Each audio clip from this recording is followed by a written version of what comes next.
Hey, all my Crimsonites, and welcome to the Crimson Cure channel, where we embrace our femininity, increase our womanly values, and celebrate our brothers. So join me on our feminine journey to learn, heal, and grow.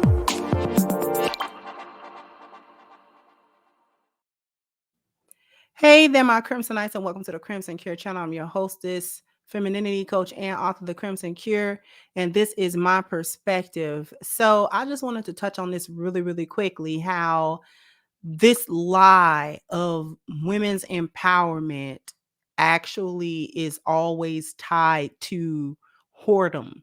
It's always tied to lasciviousness. It's always tied to debauchery. It's always tied to these things.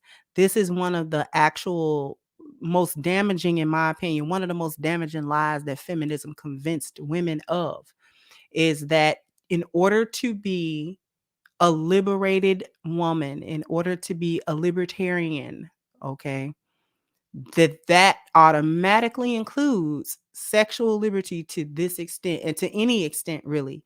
So I'm not going to waste too much time.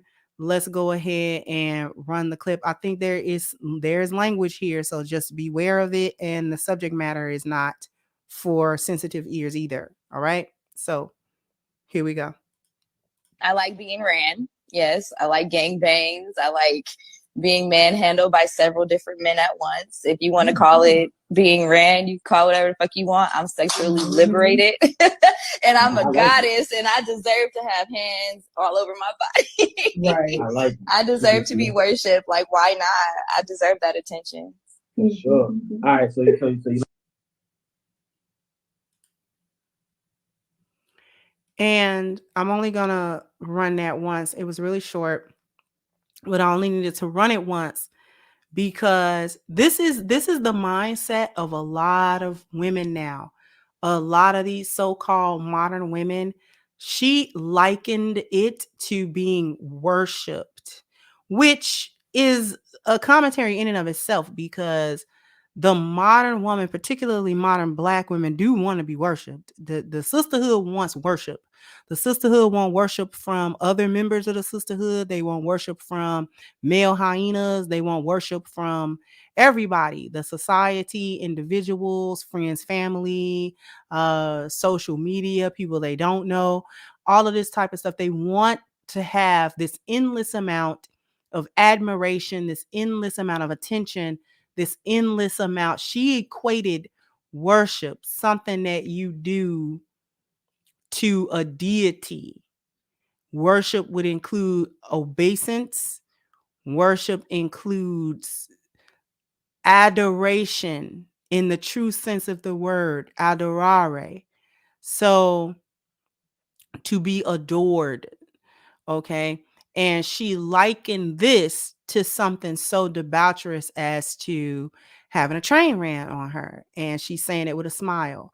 And, I deserve to have hands all over me, and all of this. She says she deserved it, not really understanding how low of a value this puts on her. Now, this would be the type of chick that comes back later on Instagram or wherever and wants to complain about why the men have not given her the time of day, why they treat her like a piece of meat, why they just want to smash and dash, or whatever term you want to put to it. And she'll be the one complaining because she doesn't even look like she's not an old woman. This woman is probably in her late 20s, early 30s. I would peg her probably maybe about 30, 31, maybe 32, maybe. She's between 27 and about 31 or so, I would peg her. And this is what she thinks.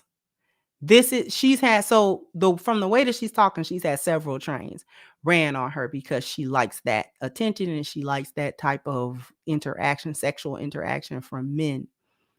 If she understood how the men who was turning her out thought of her, she wouldn't be no more good.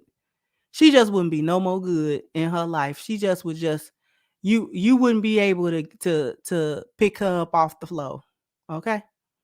If she truly understood the way in which the men who were participatory with her, the men who said that they enjoy her sexually, and they probably do, The men who would say that they're not judging her and, hey, it's cool with me, ma, if you want to do that, mamacita, we can do it. We can, hey, I'm down. If you down, I can get a couple of guys together and we can, we can hook you up, or whatever it is they say to her. This sexual liberation is what gets. Let me say this. Feminism has presented a double-edged sword here. Because on the one hand, it has convinced women to be sexually promiscuous. And then on the other hand, it convinces everybody, including the same women that it convinced to be promiscuous, that there's a grape culture and that men are the monsters. Men are the monsters for participating in the activities that you want to do in the first place. So on the one hand, we've got a chick that loves to get ran through. And on the other hand, we've got all these cases of these women coming out talking about how these men, they didn't know and they didn't want these men to be touching them. And then they woke up and it was just a bunch of men on them and blah, blah, blah, blah, blah. And all of this other type of stuff. Like 15 years from now, she's going to be somewhere talking about the men that she voluntarily went and had sex with, were somehow coercing her into this, and they were the monsters. When she gets to a point where that's no longer gonna happen to her, she's not attractive enough for men to be like, okay, well, we'll run a train on you and blah blah blah blah. When she starts reflecting, when she starts not being able to get a solid relationship, when she's unable to participate in a healthy relationship, when she can't emotionally bond to a man that isn't gonna floor her like that, or doesn't want to see her like that, or doesn't know her history in order to see her that way, and then she can't hold her end of a relationship together, then that's when all of the reflection is going to happen. And then that's when all of the regrets and, oh my God, I put myself in that situation. But she's not going to be that accountable to say she put herself in a situation. She's going to say how the men coerced her or talked her into or made her think it was a good idea. And whether if there were any drugs or drinking involved, that's going to be blamed, and circumstances and her being broken, that's going to be coming to be, I was broken and but I'm healed now and I would never do that, like that kind of stuff. This is where you get this rhetoric from, because feminism produced a set of situations that causes cognitive dissonance in the minds of these women. I can be sexually as promiscuous and nasty that I want to be, but the same men that I want to do this with are the same men that are monsters for wanting to do it, and monsters for wanting me to do it, and monsters if they bring it up versus whether I bring it up. They're creepy if they make a move, but it's liberating and I'm being worshipped if I make the move. You understand what I'm saying?